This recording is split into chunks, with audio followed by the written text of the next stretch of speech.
Hello friends, ఈరోజు చాలా సింపుల్గా ఈజీగా చేసుకునే ఆలు శనగపప్పు కర్రీ ఎలా తయారు చేసుకోవాలో చూపిస్తాను.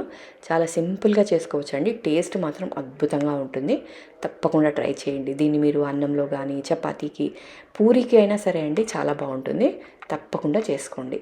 ఇంకా దీన్ని ఎలా తయారు చేయాలో చూద్దాం. ఇది చాలా ఈజీ కూడా అండి చేసుకోవడం. జస్ట్ కుక్కర్లో పెట్టేసి విజిల్ పెట్టేసుకుంటే మనకి కర్రీ అనేది రెడీ అయిపోతుంది.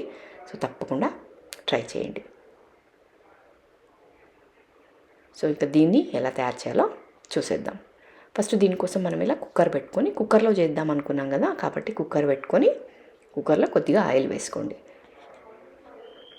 అలా ఆయిల్ వేడైన తర్వాత ఇందులో సన్నగా కట్ చేసుకున్న ఆనియన్స్, అలాగే కొంచెం కరివేపాకు, కొద్దిగా పసుపు ఇవన్నీ వేసి ఆనియన్స్ కొంచెం ఫ్రై అయ్యేంత వరకు ఫ్రై చేసుకుందాం.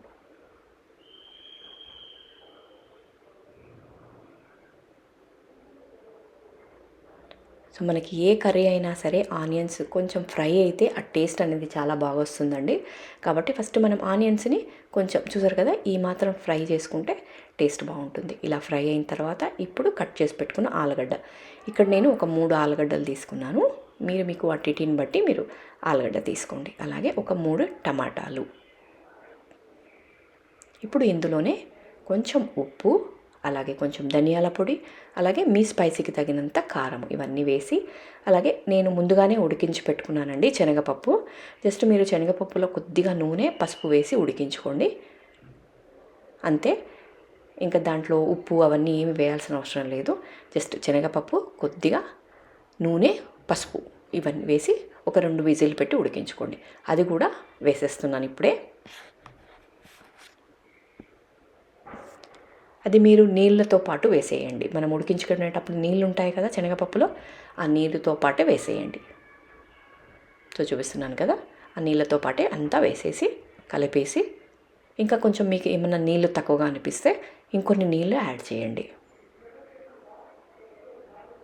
సో ఇక్కడ నాకు కొన్ని నీళ్ళు తక్కువ అనిపించాయి, కొన్ని యాడ్ చేసుకొని ఇప్పుడు ఉప్పు చెక్ చేసుకోండి. మీకు ఉప్పు కరెక్ట్గా సరిపోతే పర్వాలేదు, లేదనుకుంటే ఇంకొంచెం ఉప్పు మీరు యాడ్ చేసుకొని ఇక మూత పెట్టుకొని ఒకే ఒక విజిల్ పెట్టండి. ఆల్రెడీ మనం శనగపప్పు ఉడికించుకున్నాం కదా, జస్ట్ ఆలు ఉడకడానికే, కాబట్టి ఒకే ఒక విజిల్ అయితే సరిపోతుంది. జస్ట్ ఒక్కటే ఒక విజిల్ పెట్టి తీసేసి కొంచెం కొబ్బరి పొడి, ఈ కొబ్బరి పొడి ఎలా చేసుకోవాలి అని నేను చాలా వీడియోలో చెప్పాను. లేదు అనుకుంటే మీకు పైన కనిపిస్తుంది కదా, ఆ లింక్ ప్రెస్ చేయండి. ఆ లింక్ ప్రెస్ చేస్తే మీకు డీటెయిల్గా వస్తుంది. ఆ కొబ్బరి పొడి నేను ఇందులో వేశాను. జస్ట్ కొంచెం వేసేసుకొని కలిపేసుకొని ఇంకొకే ఒక్క నిమిషం ఉడికించుకోండి. మన ఆలు శనగపప్పు కర్రీ రెడీ అయిపోతుంది. తప్పకుండా ట్రై చేయండి. టేస్ట్ అద్భుతంగా ఉంటుంది. ఇంకా మరిన్ని వీడియోస్ కోసం ఛానల్ని సబ్స్క్రైబ్ చేసుకోండి. ఇలాంటి మంచి రెసిపీస్ కావాలి అనుకుంటే సబ్స్క్రైబ్ చేసుకొని రెగ్యులర్గా నా ఛానల్ ఫాలో అవుతుంటే ఇలాంటి మంచి రెసిపీస్ మీరు రెగ్యులర్గా చూడొచ్చు, ట్రై చేయొచ్చు, అలాగే టేస్ట్ చేయొచ్చు. ఇక టేస్ట్ విషయానికి వస్తే మన ఛానల్లోని రెసిపీస్లోని టేస్ట్ మీకు ఏ ఛానల్లోనూ దొరకదండి. ఇది నేను గ్యారంటీ ఇస్తున్నాను. తప్పకుండా ట్రై చేసి మరి టేస్ట్ ఎలా ఉంది అనేది కూడా కమెంట్లో షేర్ చేసుకోండి. మరి నేను ఇంత గ్యారంటీగా చెప్పినప్పుడు మీరు టేస్ట్ ట్రై చేస్తేనే కదా తెలిసేది. కాబట్టి మీరు టేస్ట్ ట్రై చేసిన తర్వాత నాకు కమెంట్లో షేర్ చేసుకోండి. సో చూసారు కదా, నాకు ఉప్పు కొంచెం తక్కువగా అనిపిస్తే ఇప్పుడు యాడ్ చేసుకున్నాను. జస్ట్ మీరు యాడ్ చేసుకొని కలుపుకొని ఇంకా మీకు దేంట్లోకైనా మీరు సర్వ్ చేయండి. చపాతీకి, అన్నంకి, పూరీకైనా సరే అండి, చాలా బాగుంటుంది. తప్పకుండా ట్రై చేయండి. ఇక ఈ వీడియో కనుక మీకు నచ్చినట్టయితే మీ ఫ్రెండ్స్ అండ్ ఫ్యామిలీకి కూడా తప్పకుండా షేర్ చేయండి. సో ఇంకెందుకంటే ఆలస్యం, ట్రై చేయండి. కర్రీ టేస్ట్ చూసి చెప్పేసేయండి కామెంట్లో.